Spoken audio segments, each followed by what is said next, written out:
ये जी दूसरी तीसरी फर्टिलाइजर है ये, और इसी तरह दूसरी चीज जो इसके साथ मैंने रखी है वो ये है। ये इस बोतल में 5 लीटर वाटरिंग कैन है। इसमें मैं 1-1 लीटर उनका सोल्यूशन डालूंगा और डाल के बाकी पानी से फिल करके डाइल्यूट करके तो एक एक पौधे में और ये गुलाब की सेकंड फीडिंग है। यानी आज मैं आपको बताऊंगा, क्योंकि मैंने फर्स्ट फीडिंग तो आपको पिछली वीडियो में बता दी, तो ये दोबारा से अपनी ग्रोथ स्टार्ट कर देता है, जो कि इसके जागने का टाइम होता है। तो उस टाइम पे अगर आप अच्छी फीडिंग देंगे, जैसा कि मैंने पिछली वीडियो में भी बताया था, तभी आपको बहार में अच्छी इस पे गुलाब पे अच्छे फूल नजर आएंगे और अच्छी ग्रोथ नजर आएगी। उसके लिए पहली फीडिंग जो थी वो थी उससे रिलेटेड, सीवीड से रिलेटेड, ताकि पौधे की ग्रोथ स्टिमुलेट हो सके। उसमें हार्मोन्स थे, सीवीड में हार्मोन्स होते हैं जो कि पौधे की ग्रोथ को स्टिमुलेट करते हैं। और आज अगर आप भी चाहते हैं कि आपके गुलाब पे अच्छी ग्रोथ आए, हेल्दी ग्रोथ आए और उसके आगे चल के बहार में बहुत अच्छे फूल खिलें, तो आपको ये फीडिंग फॉलो करनी होगी। तभी ही आपके पौधे पे, गुलाब के पौधे पे अच्छी ग्रोथ भी आएगी और उसके बाद अच्छे ब्लूम्स भी आएंगे। ब्लूम साइज भी सही होगा और कलर भी बिल्कुल वही होगा जी। तो सबसे पहले जो है जो सीवीड बेस्ड फर्टिलाइजर थी वो देने के बाद आपका जो नेक्स्ट स्टेप था वो मैंने आपको बताया था कि आपने माइक्रो न्यूट्रिएंट्स का स्प्रे करना है। अस्सलाम वालेकुम, मैं उम्मीद करता हूँ आप लोग खैरियत से होंगे। देखिए, आज की वीडियो हमेशा की तरह गुलाब से रिलेटेड है और ये गुलाब की सेकंड फीडिंग है। यानी आज मैं आपको बताऊंगा, क्योंकि मैंने फर्स्ट फीडिंग तो आपको पिछली वीडियो में बता दी थी कि फर्स्ट फीडिंग आपने क्या देनी है डॉर्मेंसी ख़त्म होने के बाद। ये जो नेचुरल डॉर्मेंसी आई है पिछले दिनों जनवरी में, जब टेम्परेचर 8 से नीचे गया तो पौधे ये रोज़ जो है वो ऑटोमेटिकली सो जाता है, जिसको हम कहते हैं डॉर्मेंट हो गया। तो उसके बाद जैसे ही टेम्परेचर दोबारा 8 से ऊपर आता है तो ये दोबारा से अपनी ग्रोथ स्टार्ट कर देता है, जो कि इसके जागने का टाइम होता है। तो उस टाइम पे अगर आप अच्छी फीडिंग देंगे, जैसा कि मैंने पिछली वीडियो में भी बताया था, तभी आपको बहार में अच्छी इस पे गुलाब पे अच्छे फूल नजर आएंगे और अच्छी ग्रोथ नजर आएगी। उसके लिए एक फीडिंग जो मैंने फर्स्ट फीडिंग थी ऑर्गेनिक बेस, वो मैंने पिछली वीडियो में बता दी थी। जिन लोगों ने वो वीडियो नहीं देखी तो वो जाके दूसरा, क्या कहते हैं, मैं लिंक डाल देता हूँ आई बटन में भी और नीचे डिस्क्रिप्शन में भी, पहले वो वीडियो देख लें, फिर उसके बाद ये सेकंड फीडिंग की तरफ आए। बल्कि आज की वीडियो में मैं सेकंड और थर्ड फीडिंग दोनों एक साथ बताऊंगा, क्योंकि पहली फीडिंग जो थी वो थी उससे रिलेटेड, सीवीड से रिलेटेड, ताकि पौधे की ग्रोथ स्टिमुलेट हो सके। उसमें हार्मोन्स थे, सीवीड में हार्मोन्स होते हैं जो कि पौधे की ग्रोथ को स्टिमुलेट करते हैं। और आज की फीडिंग जो है वो प्योर ग्रोथ से रिलेटेड है। अगर आप भी चाहते हैं कि आपके गुलाब पे अच्छी ग्रोथ आए, हेल्दी ग्रोथ आए और उसके आगे चल के बहार में बहुत अच्छे फूल खिलें, तो आपको ये फीडिंग फॉलो करनी होगी। तभी ही आपके पौधे पे, गुलाब के पौधे पे अच्छी ग्रोथ भी आएगी और उसके बाद अच्छे ब्लूम्स भी आएंगे। ब्लूम साइज भी सही होगा और कलर भी बिल्कुल वही होगा जो कि इसका डिस्क्राइब्ड होता है। हर वैरायटी का जो डिस्क्राइब्ड कलर होता है वही कलर होगा, क्योंकि लोगों के फूल तो खिल जाते हैं, एक तो क्वांटिटी बहुत कम होती है, दूसरा उनका साइज अच्छा नहीं आता। तो साइज अच्छा करने के लिए और अच्छी तादाद में फूल खिलाने के लिए ये फीडिंग्स बहुत ज़रूरी हैं। तो बिना टाइम वेस्ट किए मैं फीडिंग की तरफ बढ़ता हूँ। फीडिंग का आइडिया मैंने पिछली वीडियो में दे दिया हुआ था, ठीक है। फिर भी मैंने सोचा कि क्यों ना प्रॉपर फीडिंग देने का प्रोसेस भी बता दिया जाए। तो इससे पहले कि मैं वो डिटेल्स आपसे शेयर करूं, आप लोगों से रिक्वेस्ट है कि जो मेरे चैनल पर नए हैं वो मेरे चैनल को सब्सक्राइब कर लें, बेल नोटिफिकेशन ऑन कर लें, ताकि इसी तरह की इंफॉर्मेटिव वीडियोस जब मैं आगे अपलोड करूं तो आपको नोटिफिकेशन आ जाए और आप उसको देख के फ़ायदा उठा सकें। वीडियो पसंद आए तो लाइक लाजमी कर दिया करें। और हाँ, अगर आपका कोई प्रॉब्लम हो, कोई क्वेश्चन हो, तो आप कमेंट्स में पूछा करें, तो मैं आपको इंशाल्लाह रिप्लाई कर दूंगा। तो अब आगे बढ़ते हैं और देखते हैं कि कौन कौन सी फीडिंग्स हैं जी। तो सबसे पहले जो है जो सीवीड बेस्ड फर्टिलाइजर थी वो देने के बाद आपका जो नेक्स्ट स्टेप था वो मैंने आपको बताया था कि आपने माइक्रो न्यूट्रिएंट्स का स्प्रे करना है।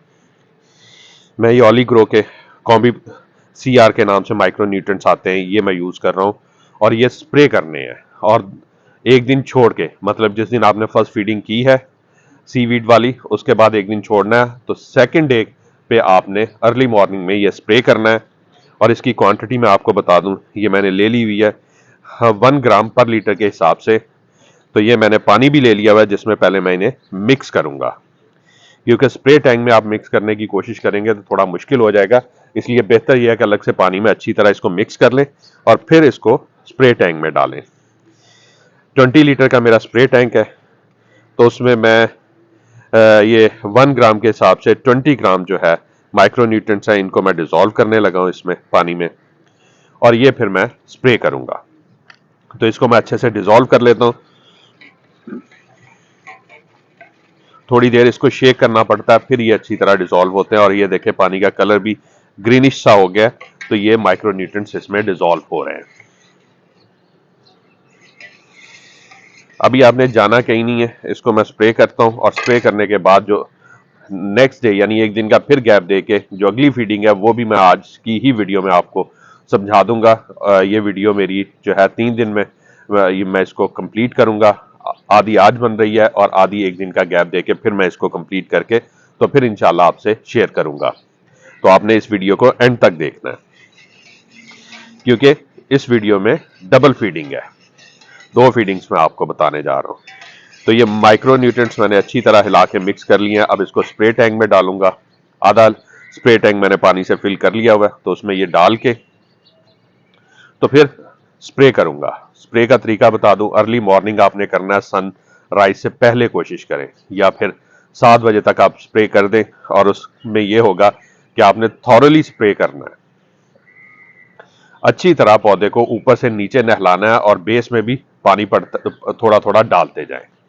तो इस तरह स्प्रे करते जाएं, तो इंशाल्लाह ये जो है आपके माइक्रो न्यूट्रिएंट्स हैं, ये बहुत अच्छा रिजल्ट देंगे आपके पौधे पे। देखिए, आप मैक्रो न्यूट्रिएंट्स पे अच्छा फोकस करते हैं, लेकिन माइक्रो न्यूट्रिएंट्स अक्सर आप इग्नोर कर देते हैं। तो पौधे की जो लीव्स की शाइन, लीव्स की ग्रोथ, पौधे की अपनी ग्रोथ, और उसके बाद फ्लावर्स के कलर और फूलों की साइज और उनकी क्वांटिटी जो है, उनके लिए ये माइक्रो न्यूट्रिएंट्स भी उतने ही इंपॉर्टेंट है जितने के मैक्रो न्यूट्रिएंट्स, यानी नाइट्रोजन, फास्फोरस और पोटाशियम।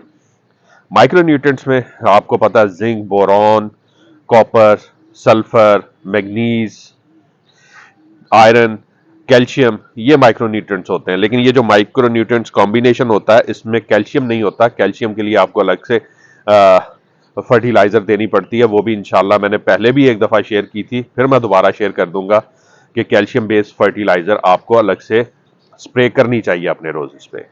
तो चलिए इसको अब मैं स्प्रे कंप्लीट कर लूं। और स्प्रे का वही तरीका जो मैंने 12 से रिपीट कर देता हूं कि थॉरली स्प्रे करना है ऊपर से नीचे तक पौधों पे, ताकि वो पौधे अच्छी तरह नहा लें इस पानी से और लीव्स के थ्रू ये अब्जॉर्ब होगा। और सुबह मैं क्यों कह रहा हूं कि सुबह करना, क्योंकि सुबह के टाइम जैसे ही सनराइज होने जा रहा होता है उस वक्त पौधे लीव्स के स्टोमेटा होते हैं, पोर्स होते हैं, जिनसे पौधा एनवायरनमेंट से अपनी चीजें अब्जॉर्ब करता है, तो वो खुलना शुरू होते हैं। तो जब आपने माइक्रो न्यूट्रिएंट्स दिए होंगे तो वो पौधा बड़ी आसानी से उन्हें सुबह के टाइम अब्जॉर्ब कर लेगा। तो वेट कीजिए, इसके बाद मैं आपको दूसरी फर्टिलाइजर बताता हूं कि दूसरी आपने फर्टिलाइजर कौन सी देनी है, बट एक्चुअली वो तीसरी फर्टिलाइजर होगी, क्योंकि पहली की वीडियो अपलोड हो गई, दूसरी और तीसरी अब बता रहा हूं मैं आपको। ये जी तीसरी फर्टिलाइजर है, ये है जी मस्टर्ड केक का सोल्यूशन। ये मैंने 3 ग्राम पर प्लांट के हिसाब से 100 पौधों के लिए 300 ग्राम जो है वो 5 लीटर पानी में इस मट्टी के मटके में मैंने डिसॉल्व करके रख दिया था शेड में 3 दिन के लिए। आज 4th डे है, तो इसको मैं इस्तेमाल करने जा रहा हूँ। और इसी तरह दूसरी चीज़ जो इसके साथ मैंने रखी है वो ये है, ये इस बोतल में 5 लीटर पानी में मैंने 2 ग्राम पर लीटर के हिसाब से डीएपी साथ ही ये भी मिक्स करके रख दी थी, ताकि अच्छी तरह डिसॉल्व हो जाए, क्योंकि डीएपी जल्दी डिसॉल्व नहीं होती। तो इनको डिसॉल्व करने के लिए रख दिया था। तो ये भी 100 प्लांट के लिए 200 ग्राम है, ठीक है, 2 ग्राम पर प्लांट के हिसाब से डीएपी, ये डीएपी है। अब मैं क्या करूंगा कि 1 लीटर इसमें से पानी लूंगा, ठीक है, और 1 लीटर DAP वाले सोल्यूशन से पानी लूंगा। तो ये दोनों जो है मैं अपने 10 लीटर के वाटरिंग कैन में डालूंगा, जो पानी देने के लिए कैन रखा हुआ है मैंने। ठीक है, ये मेरा वाटरिंग कैन है, इसमें मैं 1-1 लीटर उनका सोल्यूशन डालूंगा और डाल के बाकी पानी से फिल करके डाइल्यूट करके तो एक एक पौधे में 1 लीटर पानी दूंगा। अगर बड़ा पौधा है और छोटा पौधा है तो उसमें ½ लीटर पानी दूंगा। लेकिन क्योंकि मेरे पास अब ज्यादातर की एज 1 साल से ज्यादा हो चुकी हुई है तो तकरीबन सबको ही 1 लीटर पानी दूंगा। तो चलिए पहले मैं इसमें सोल्यूशन बना लूं, फिर मैं आपसे शेयर करता हूं।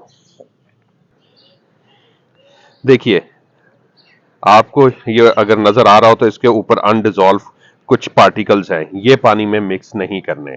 तो मैं क्या करूंगा, मैं स्टेनर यूज करूंगा जब इसका सोल्यूशन पानी में मिक्स कर रहा हूंगा। तो आपने भी यही करना है, क्योंकि हमें इसका पानी चाहिए, ये मस्टर्ड केक का, इसका अनडिजॉल्व मटेरियल नहीं चाहिए, क्योंकि अनडिजॉल्व मटेरियल अगर हम डालेंगे तो वो पौधे की रूट्स में फंगस का प्रॉब्लम आएगा। हमें सिर्फ इसका पानी चाहिए। तो चलिए मैं इसका सोल्यूशन बनाता हूं और फिर आपको बताता हूं कि पौधे को कैसे देना है।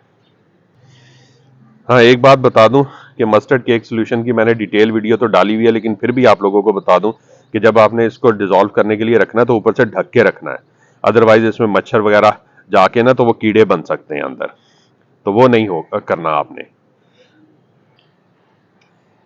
ये देखिए जी, मैंने स्ट्रेनर यूज करते हुए ये अनडिसॉल्व मटेरियल जो था, जो पानी में हल नहीं हुआ था, वो बाहर निकल आया। अब यहाँ ये बता दूं, इसको फेंकने की जरूरत नहीं है, आपकी कंपोस्ट बिन होगी उसमें डाल दें, तो ये आपकी कंपोस्ट की क्वालिटी को भी इंप्रूव करेगा।